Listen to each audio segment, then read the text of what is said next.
Well, thank you very much. It's an honor to be here. What a great place. What a great place, but more importantly, what great people. I want to thank His Royal Highness, the Crown Prince, for that incredible introduction. He's an incredible man. Known him a long time now. There's nobody like him. Thank you very much. Appreciate it very much, my friend. And it's a tremendous honor to return to this beautiful kingdom and be welcomed back with such extraordinary generosity and warmth. I've never forgotten the exceptional hospitality showed to us by King Solomon, who's just, we talk about a great man. That is a great man. That is a great man, a great family. Now, that visit took place exactly 8 years ago. The graciousness of the royal family and the Saudi people is really unsurpassed, no matter where you go. Let me also thank the countless ministers, government officials, business leaders, and distinguished guests for that warm welcome. Very warm, and I know so many of you. I'd like to call out all of your names, but we have a lot of problems. We'd be here for a long time. We don't want that, so don't be upset. With this historic state visit, we celebrate more than 80 years of close partnership between the United States and the Kingdom of Saudi Arabia. Ever since President Franklin Roosevelt met with King Solomon's father, King Abdul Aziz, aboard the USS Quincy in 1945, the U.S.-Saudi relationship has been a bedrock of security and prosperity. Today we reaffirm this important bond, and we take the next steps to make our relationship closer, stronger, and more powerful than ever before. It is more powerful than ever before.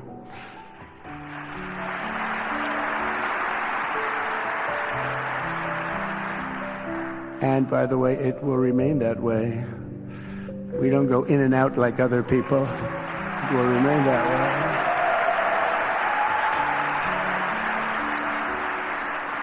I've come this afternoon to talk about the bright future of the Middle East, but first let me begin by sharing the abundance of good news from a place called America. In less than 4 months, our new administration has achieved more than most other administrations accomplish in 4 years or even 8 years. We've actually done, for the most part, more. The day I took office, we inherited, thank you. Thank you. The day I took office, we inherited a colossal invasion on our southern border, an invasion like you'd never want to see here. Nobody should ever want to see it. But within weeks, we slashed illegal border crossings to an all-time low, down 99.999%. That's good, even for this great gentleman standing right in front of me. That's a good number. We had hundreds of thousands of people. They came in at the same time last year, and last month we had, in this massive border, 3 people that got in. That's quite a difference, and we have no choice but to get a lot of the people that came in because they were not the best people. They were, in many cases, very bad people. We're getting them out. We're getting them out very fast. We're bringing them back to where they came from. We have no choice. After years of military recruiting shortfalls, enlistments in the U.S. Armed Forces are now the highest in 30 years because there is such an incredible spirit in the United States of America. We have tremendous spirit again. Just about a year ago, it was a big story, front page on every paper all over the world, that nobody wanted to enlist in our military, meaning we were way under enlisted. And just last week it came out that we had the strongest enlistment. They say 30 years, but probably it's maybe ever. They don't go back that far. It's the best, and that includes police officers, firemen, everything else. Is a great spirit in the United States right now. A brand new poll from Rasmussen just showed that the number of Americans who believe the nation is on the right track, they have a right track, wrong track, is now the highest in over 20 years. And it hasn't been anything like this because for many years it was the wrong track. And I can tell you for the last 4 years it was definitely the wrong track. But it's the highest it's been in many, many years. We renamed the Gulf of Mexico into the Gulf of America. That was very popular, other than perhaps with Mexico. And most importantly for the people in this room, the days of economic misery under the last administration are rapidly giving way to the greatest economy in the history of the world. We are rocking. The United States is the hottest country, with the exception of your country, I have to say, right? I'm not going to take that on.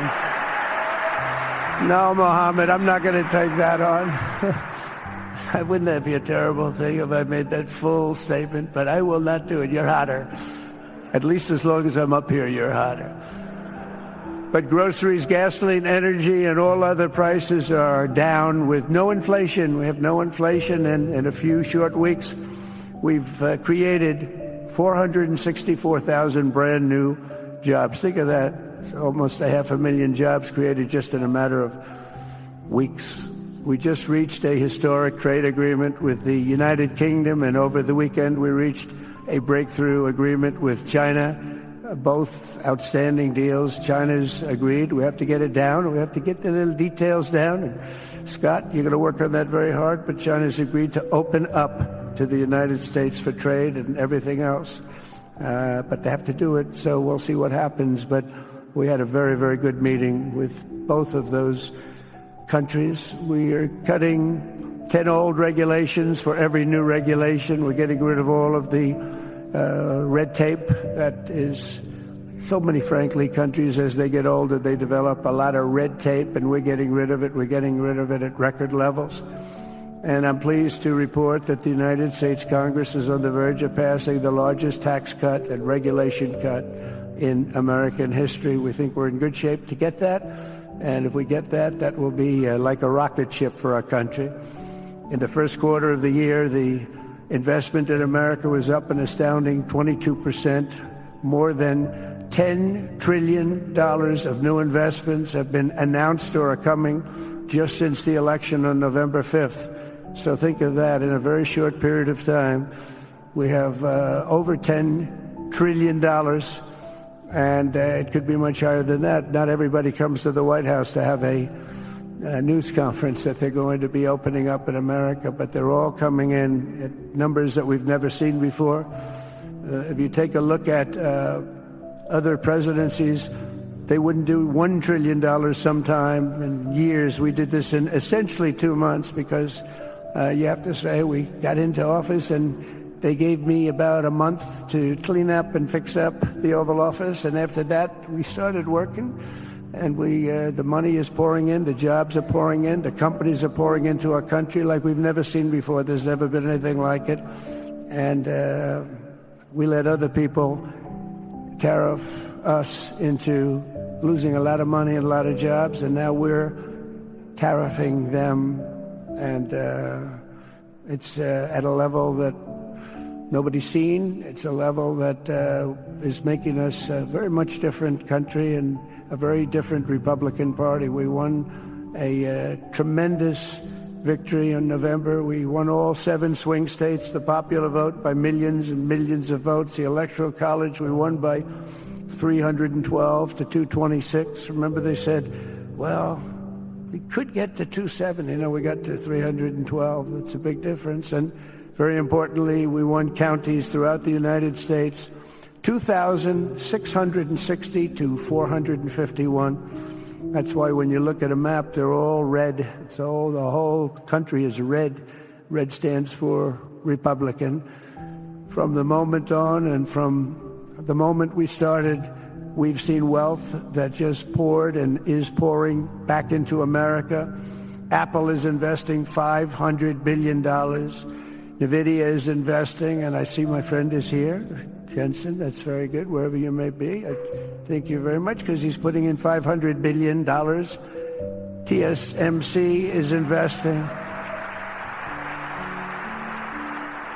Where is Jensen, by the way? Where is he? He's standing here. Where is he? I just saw that. Thank you very much, Jensen. I mean, Tim Cook isn't here, but you are. What a job you've done. He said he's got 99% of the chip market. I don't know. That's not easy to beat, but what a job you've done. Thank you. We are proud to have you in our country. You know that. Thank you for the investment. TSMC is investing $200 billion, and with this trip, we're adding over $1 trillion more in terms of investment into our country and buying our products. And, you know, nobody makes military equipment like us. We have the best military equipment, the best missiles, the best rockets, the best everything. Best submarines, by the way. Most lethal weapon in the world. In addition to purchases of $142 billion of American-made military equipment by our great Saudi partners, the largest ever. This week there are multi-billion-dollar commercial deals with Amazon, Oracle, AMD. They're all here. Uber, Qualcomm, Johnson & Johnson, and many, many more. So I want to congratulate everybody. So many great business executives, many of you, most of you I know. And they're coming in, you know, about a month ago. They weren't that happy when they saw me. And now they're saying, sir, you're doing a great job. Thank you very much. It's amazing what a rising market will do. Oh, it's going to get a lot higher. In fact, I told people 5 weeks ago, this is a great time to buy. I got criticized for that. Now they don't criticize me anymore. People should have listened. But it's going to go a lot higher. You see, we've never had anything like this happen. It's an explosion of investment and jobs, and great companies are coming in. Never seen anything like it. There's no better place to make a future or make a fortune, do anything, frankly, than what we have in the United States of America under a certain President, Donald J. Trump. I have the right attitude. I have the same attitude that the people in the front row, second row, third row have. As you get back, perhaps they start to wane a little bit in terms of their view. But they understand, and we're doing what a lot of smart people would do. And we're not necessarily being politically correct. You saw what we did yesterday with health care. We've cut our health care by 50 to 90%.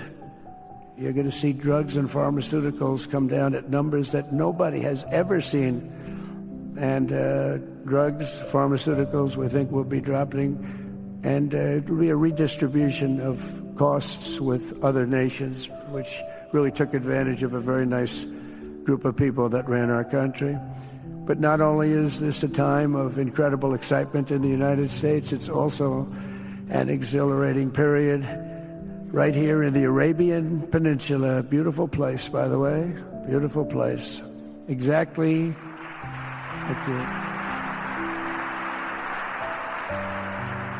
Exactly 8 years ago this month, I stood in this very room and looked forward to a future in which the nations of this region would drive the forces of terrorism and extremism, drive them right out of existence, and take your place among the proudest, most prosperous, most successful nations anywhere in the world as leaders of a modern and rising Middle East. So exciting. So exciting. Mohammed, do you sleep at night? How do you sleep? Huh? Just think it.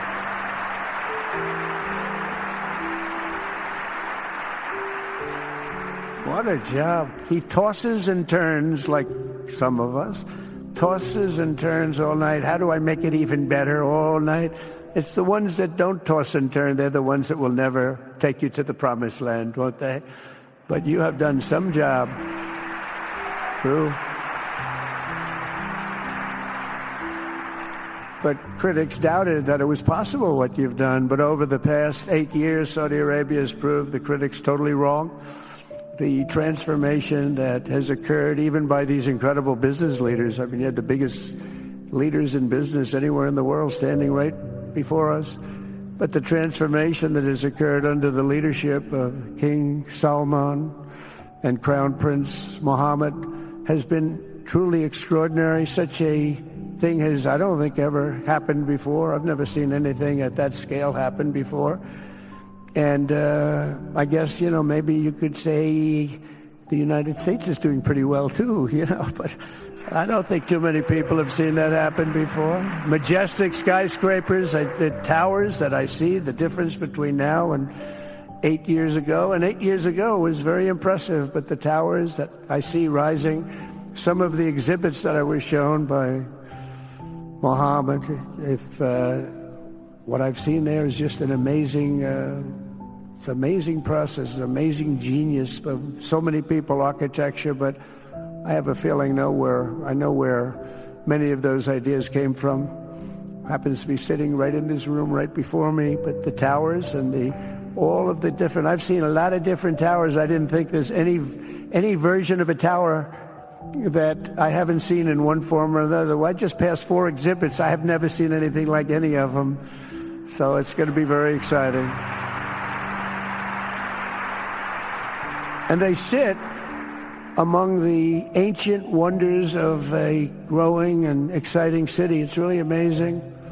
Riyadh is becoming not just a seat of government, but a major business, cultural, and high-tech capital of the entire world. The World Cup is here. Johnny, just stand up, Johnny. Johnny, thank you, Johnny.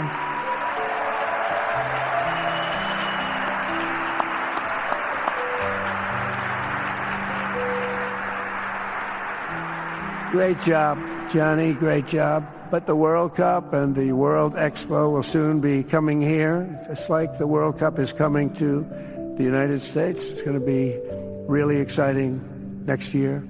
The engines of Formula One racing now roar through the streets of Jeddah in a historic milestone. Other industries recently surpassed oil. Think of it. All of your other industries now have surpassed oil. I don't know if a lot of people will understand what that means. It's so big to make up a majority of the Saudi economy for the very first time ever. So think of that. Other industries are now bigger even than oil, which is always going to be a big monster. It's a big one. But that's a great tribute to you and economic development properly used. In other cities throughout the peninsula, places like Dubai and Abu Dhabi, Doha, Muscat, the transformations have been unbelievably remarkable. Before our eyes, a new generation of leaders is transcending the ancient conflicts of tired divisions of the past and forging a future where the Middle East is defined by commerce, not chaos, where it exports technology, not terrorism, and where people of different nations, religions, and creeds are building cities together, not bombing each other out of existence. We don't want that.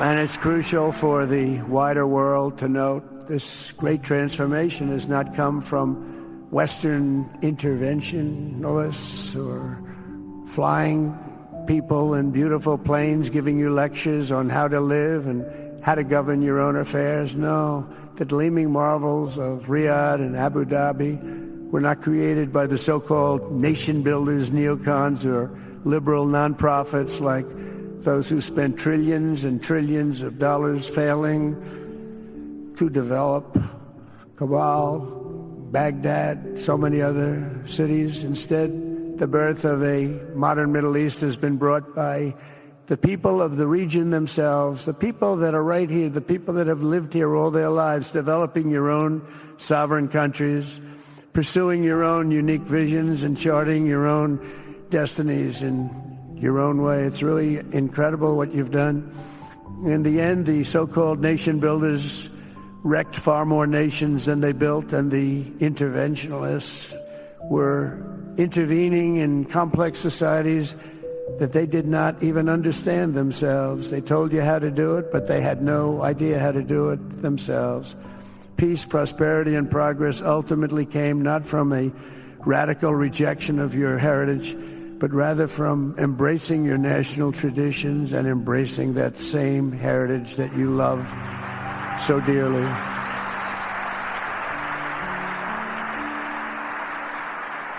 And it's something only you could do. You achieved a modern miracle, the Arabian way. That's a good way.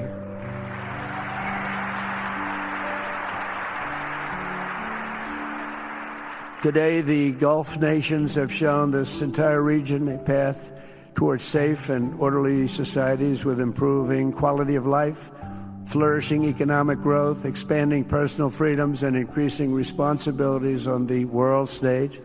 After so many decades of conflict, finally it is within our grasp to reach the future that generations before us could only dream about, a land of peace, safety, harmony, opportunity, innovation, and achievement right here in the Middle East. So beautiful. It's such a beautiful thing that's happening. I guess, the people that are here can't even really appreciate it because you see it happening, and it's when you come to a place that you haven't seen in 5 years or 10 years or 20 years that it's even more incredible.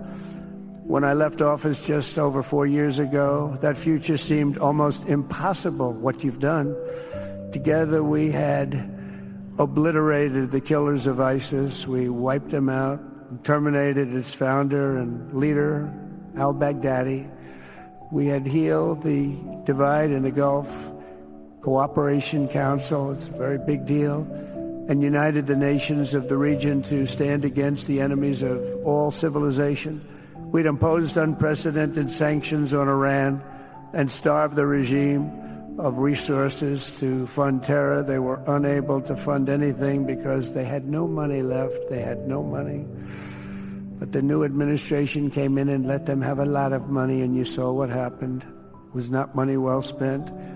And with the historic Abraham Accords that we're so proud of, all the momentum was aimed at peace, and it aimed very successfully. It's been an amazing thing, the Abraham Accords, and it's my fervent hope, wish, and even my dream that Saudi Arabia, a place I have such respect for, especially over the last fairly short period of time, what you've been able to do, but we'll soon be joining the Abraham Accords. I think it'll be a tremendous tribute to your country, and it will be something that's really going to be very important for the future of the Middle East.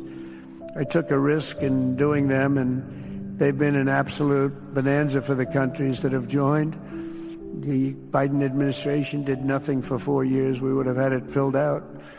But it will be a special day in the Middle East with the whole world watching when Saudi Arabia joins us, and you'll be greatly honoring me, and you'll be greatly honoring all of those people that have fought so hard for the Middle East, and I really think it's going to be something special, but you'll do it in your own time, and that's what I want, and that's what you want, and that's the way it's going to be. When I left office, the only thing still standing between this region and its unbelievable potential was a small group of rogue actors and violent thugs seeking constantly to drag the Middle East backward and into havoc, mayhem, and indeed into war. Unfortunately, instead of confronting these destructive forces, the last U.S. administration chose to enrich them and empower them and give them billions and billions of dollars.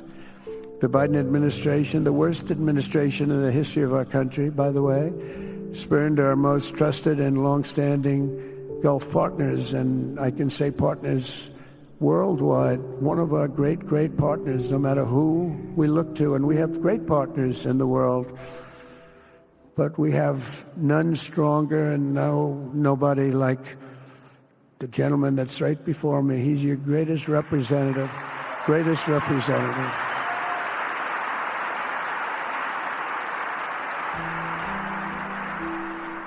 And if I didn't like him, I'd get out of here so fast. You know that, don't you? He knows me well. I do. I like him a lot. I like him too much. That's why we give so much, Too much. I like you too much. Great guy. They lifted sanctions on Iran in exchange for getting nothing, and sent the regime tens of billions of dollars to fund terror and death all over the world. And they laughed at him. They laughed at our leader. And they're still laughing at our leader. They thought him a fool. And they made nothing but trouble ever since, including the funding of October 7th, one of the worst days ever in the history of the Middle East. Horrible day. Biden removed the Houthis from the list of foreign terrorist organizations, even while missiles and drones were being launched right here at your beautiful city of Riyadh, and launched at ships if they happened to be sailing in the wrong location. The Biden administration's extreme weakness and gross incompetence derailed progress toward peace, destabilized the region, and put at risk everything we had worked so hard to build together. And when you think of the great achievements that you've made, to do it in light of a pretty hostile administration, an administration that was not a believer, it makes your achievements even greater. Makes them even greater, you know that. But in a few short months since taking office, we have achieved the swift return of American strength at home and abroad, now working with the vast majority of people in this region who seek stability and calm. Our task is to unify against the few agents of chaos and terror that are left and that are holding hostage the dreams of millions and millions of great people. The biggest and most destructive of these forces is the regime in Iran, which has caused unthinkable suffering in Syria, Lebanon, Gaza, Iraq, Yemen, and beyond. There could be no sharper contrast with the path you have pursued on the Arabian Peninsula than the disaster unfolding right across in the Gulf of Iran. Think of that.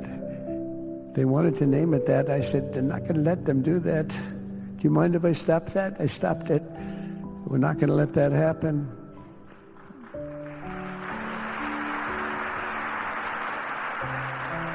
While you have been constructing the world's tallest skyscrapers in Jeddah and Dubai, Tehran's 1979 landmarks are collapsing into rubble and dust. They had it going for a little while under a much different system, but those buildings are largely falling apart, falling down, while you're building some of the world's biggest and most incredible infrastructure projects.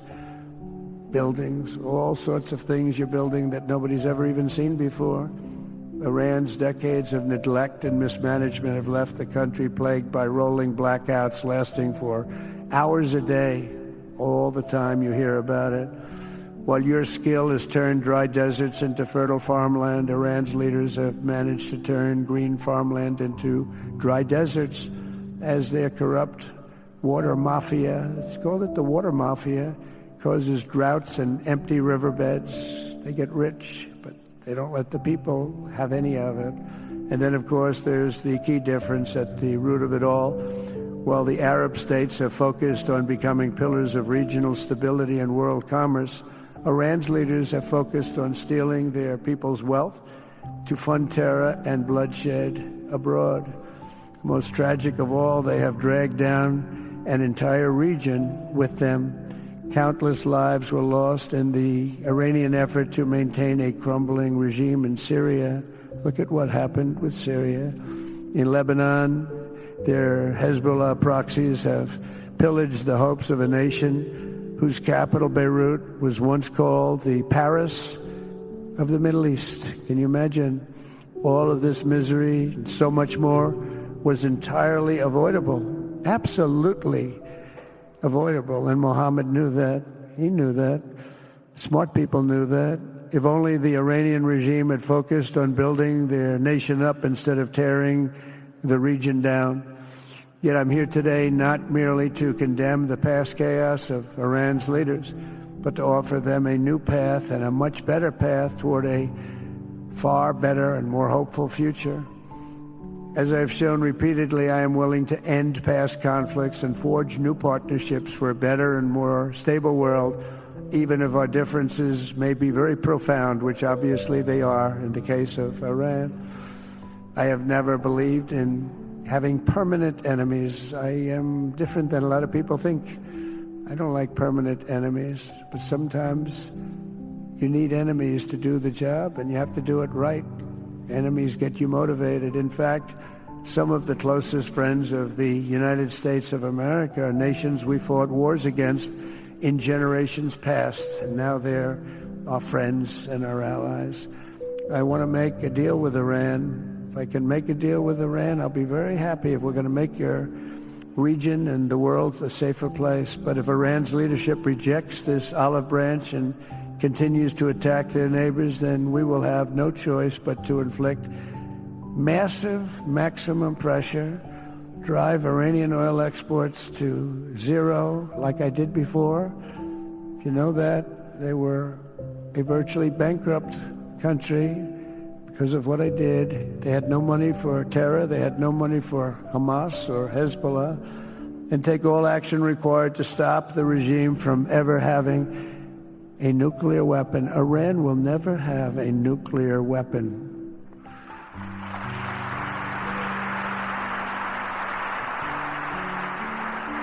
But with that said, Iran can have a much brighter future, but will never allow America and its allies to be threatened with terrorism or nuclear attack. The choice is theirs to make. We really want them to be a successful country. We want them to be a wonderful, safe, great country. But they cannot have a nuclear weapon. This is an offer that will not last forever. The time is right now for them to choose. Right now, we don't have a lot of time to wait. Things are happening at a very fast pace. They're happening right here. They're happening at a very fast pace. So they have to make their move right now. One way or the other, make your move. As I said in my inaugural address, my greatest hope is to be a peacemaker and to be a unifier. I don't like war.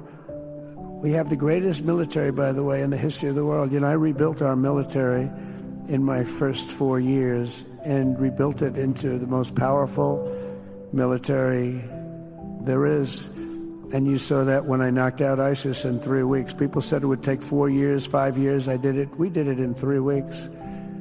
Just days ago, my administration successfully brokered a historic ceasefire to stop the escalating violence between India and Pakistan.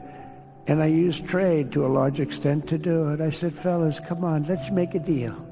Let's do some trading. Let's not trade nuclear missiles. Let's trade the things that you make so beautifully. And they both have very powerful leaders, very strong leaders, good leaders, smart leaders. And it all stopped. Hopefully it'll remain that way, but it all stopped. I was very proud of Marco Rubio and all of the people that worked so hard. Marco, stand up. What a great job you did on that. Thank you, J.D. Vance, Marco. The whole group worked with you, but it was a great job. And I think they're actually getting along. Maybe we can even get them together a little bit, Marco, where they go out and have a nice dinner together. Wouldn't that be nice? But we've come a long way, and it could be, millions of people could have died from that conflict that started off small and was getting bigger and bigger and bigger by the day. I've also been working relentlessly to end the terrible bloodshed between Russia and Ukraine, and very importantly, talks are being held in Turkey later this week, probably on Thursday, and they could produce some pretty good results. Our people are going to be going there. Marco's going to be going there. Others are going to be going, and we'll see if we can get it done. 5,000 people, young people for the most part, soldiers from Ukraine, soldiers from Russia. They're not from here and they're not from the United States, but they're souls. They're souls. I think usually, mostly, they're young, beautiful souls that left their parents waving goodbye, left their brothers and sisters. Goodbye, I'll see you soon. And they got blown to pieces. 5,000 on average a week are dying. And people are dying elsewhere in the region, but tremendous numbers like we haven't seen since World War II are dying. And I want to stop it. I want to stop it. It's a horrible war. Would have never happened if I were president. That's a war that would have never happened. October 7th would have never happened if I were president, because Iran had no money to pay Hamas or anybody else. They had no money. They were not looking to take care of them. They had to take care of themselves. They had no money. We stopped their oil effectively with the embargoes and sanctions. But let me take this opportunity to thank the Kingdom of Saudi Arabia for the constructive role that you've played in facilitating the Ukraine talks. And it really is, you've been amazing. You've made everything available to us. Thank you very much. Thank you. And if we get that settled, we'll pay a special tribute to what you've done. You really did lay a great groundwork. Thank you very much. Appreciate it. The West should not be dragging itself backward into another endless war in Europe, yet another endless war. We should stop the killing and work together to address the biggest long-term threats as one unbeatable team. Think of us as an unbeatable team. I mean, when you look at what you've done here, that's much more difficult than stopping stupidity. Think of it. It's stupidity. What you've done is much more difficult, and you did it better than anybody else has ever done it. As President of the United States, my preference will always be for peace and partnership whenever those outcomes can be achieved. Always. It's always going to be that way. Only a fool would think otherwise. In recent years, far too many American presidents have been afflicted with the notion that it's our job to look into the souls of foreign leaders and use U.S. policy to dispense justice for their sins. They loved using our very powerful military, and now it's really the most powerful it's ever been. We just are getting a budget approved, $1 trillion, highest budget we've ever had in history for military, $1 trillion. And we're getting the greatest missiles, the greatest weapons. And, you know, I hate to do it, but you have to do it because we believe in peace through strength. You have to have the strength, otherwise bad things could happen. But hopefully we'll never have to use any of those weapons. Seems to be an awfully big waste of money if you're never going to use them, but hopefully we'll never have to use them because the destructive power of some of those weapons are like nobody's seen before. I believe it is God's job to sit in judgment, my job to defend America and to promote the fundamental interest of stability, prosperity, and peace. That's what I really want to do. I will never hesitate to wield American power if it's necessary to defend the United States or to help defend our allies.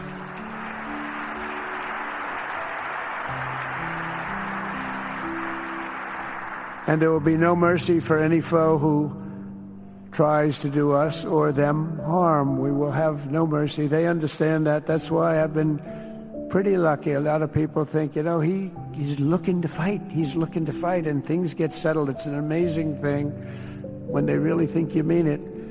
But we do. We have the greatest military, the strongest military, stronger than any. Nobody's even close. We have the best weapons in the world, but we don't want to use them. If you threaten America or our partners, however, then you'll be faced with overwhelming strength and devastating force. We have things that you don't even know about, you don't hear about, and if you did, you'd say, wow.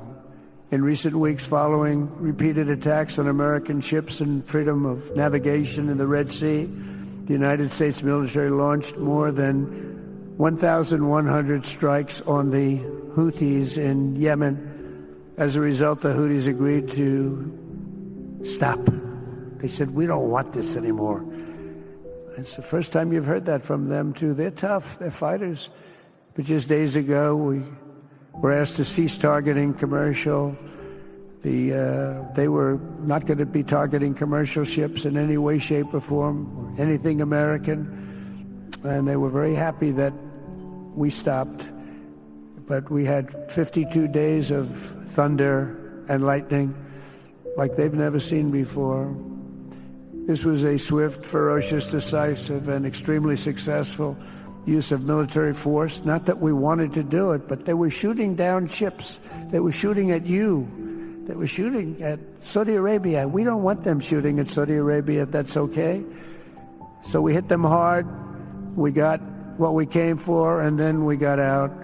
Since January 20th, the U.S. military has terminated 83 terrorist leaders operating across Iraq, Syria, and Somalia, including ISIS's #2 global leader. You read about that just recently. With the help of Pakistan, we apprehended the ISIS terrorists responsible for the attack on 13 American service members at Abbey Gate, that horrible, horrible disaster. During this Afghanistan withdrawal, you know, that's another thing that we don't even think about so much anymore. 13 died, but 42 were horribly wounded. But hundreds of people died overall, because I count the people on the other side. Hundreds of people, just grossly incompetent. It's probably why Putin decided to go into Ukraine, something he never would have done if I were president. But we wouldn't have had the problems of October 7th if I were president. We wouldn't have had Ukraine, Russia if I were president. We wouldn't have had Abbygate because there wouldn't have been any reason we were getting out, but we were getting out with dignity and with strength and power. But the way they got out was not good. I think it was the most embarrassing moment in the history of our country. And we've been working tirelessly to bring back all hostages held by Hamas. We brought back a lot already, but we're bringing back more.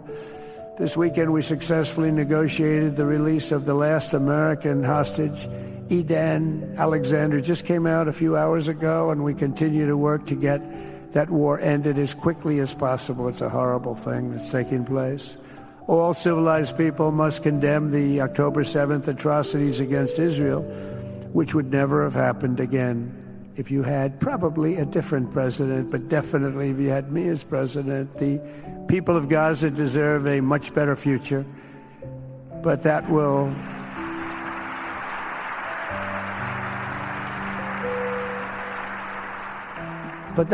or can not occur as long as their leaders choose to kidnap, torture, and target innocent men, women, and children for political ends. The way those people are treated in Gaza, there's not a place in the world where people are treated so badly. It's horrible. After years of suffering, two of the nations most ravaged by terror are finally beginning to end their long nightmares under the new generation of leaders. In Lebanon, where a friend of mine has just become the ambassador. He's going to be great. I said, that could be a very dangerous job. He said, I was born there. I'm Lebanese. I love that country. I said, but it's very dangerous. This is a friend of mine from New York. I said, but it's very dangerous. Are you sure you want to do it? I never thought of him as being a warrior, but he is a warrior. He loves his country. He said, if I'm injured or die, I'm dying for a country that I love. He grew up there. It's horrible what's happened in Lebanon, but you have a great ambassador, I can tell you that. In Lebanon, which has been endlessly victimized by Hezbollah and their sponsor, Iran, a new president and prime minister brought the first real chance in decades for a more productive partnership with the United States, and we're going to work with their new ambassador and everybody else, Marco, and we're going to see if we can really help them out and let them get over that very high grid that they're going to have to get over. My administration stands ready to help Lebanon create a future of economic development and peace with its neighbors. They have tremendous people in Lebanon, doctors, lawyers, great professional people. I hear it so many times. Likewise, in Syria, which has seen so much misery and death, there is a new government that will hopefully succeed in stabilizing the country and keeping peace. That's what we want to see in Syria. They've had their share of travesty, war, killing, many years. That's why my administration has already taken the first steps toward restoring normal relations between the United States and Syria for the first time in more than a decade.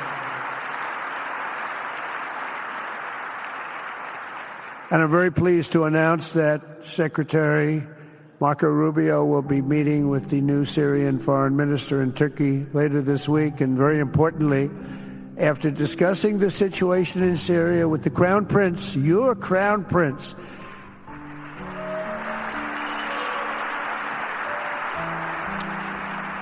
and also with President Erdogan of Turkey, who called me the other day and asked for a very similar thing, among others, and friends of mine, people that I have a lot of respect for in the Middle East. I will be ordering the cessation of sanctions against Syria in order to give them a chance at greatness.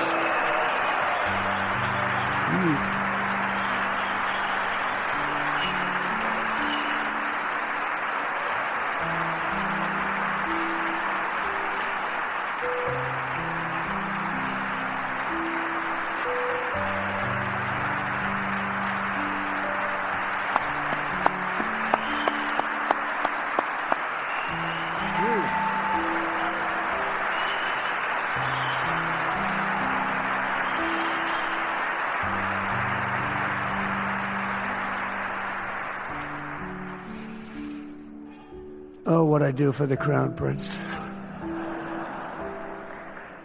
The sanctions were brutal and crippling and served as an important function, nevertheless, at the time. But now it's their time to shine. It's their time to shine. We're taking them all off, and they're going to have, I think they're going to have, based on the people and the spirit and everything else that I'm hearing about.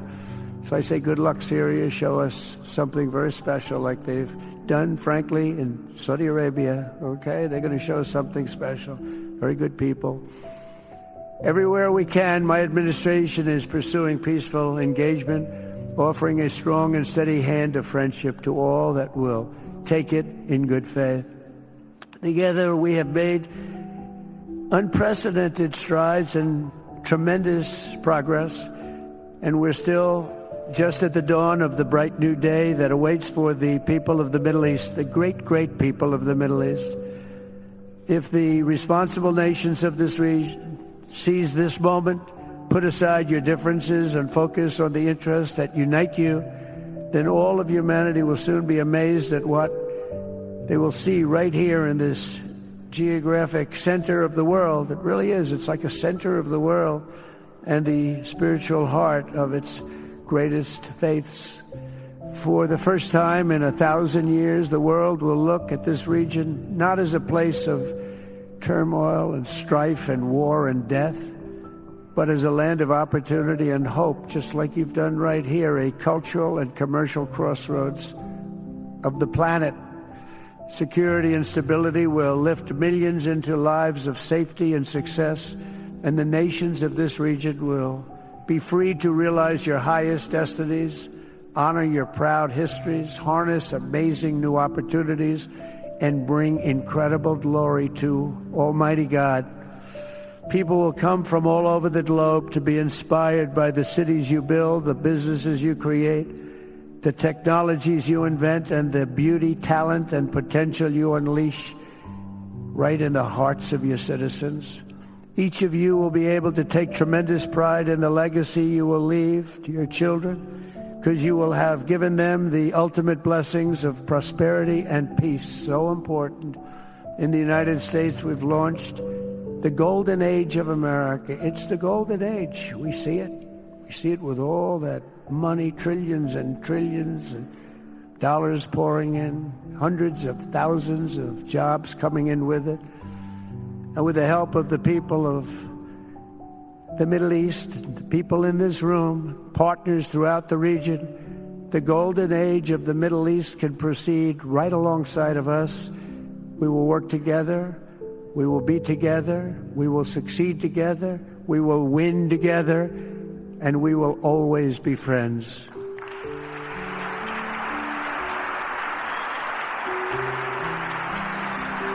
Thank you.